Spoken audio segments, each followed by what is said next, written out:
চলমান আন্দোলনের বিক্ষোভকারীদের যদি ইরান সরকার হত্যা করে তাহলে দেশটিতে কঠোর হামলা চালানো হবে বলে নতুন করে হুমকি দিয়েছেন যুক্তরাষ্ট্রের প্রেসিডেন্ট ডোনাল্ড ট্রাম্প। ইরান সরকার এই মুহূর্তে বিপদে আছে বলেও মন্তব্য করেছেন তিনি।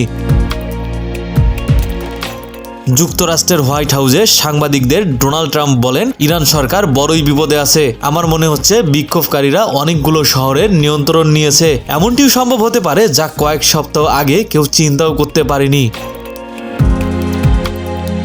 আমরা খুবই সতর্কতার সাথে পরিস্থিতি পর্যবেক্ষণ করছি। ট্রাম্প আরও বলেছেন, আমি শক্তিশালী বার্তা দিয়েছি, যদি তারা আগের মতো বিক্ষোভকারীদের হত্যা করা শুরু করে আমরাও তাদের সঙ্গে জড়িত হব।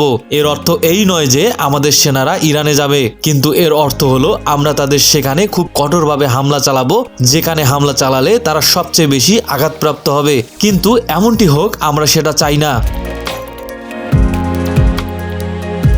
ইরানের বিক্ষোভকে অসাধারণ উল্লেখ করে মার্কিন প্রেসিডেন্ট আরও বলেছেন, ইরানে যা হচ্ছে তা বেশ অসাধারণ। ইরান সরকার তারা তাদের নাগরিকদের সঙ্গে খুব খারাপ করছে, এখন তারা সেটার জবাবও পাচ্ছে। ডেস্ক রিপোর্ট, দেশ নিউজ বিডি 24।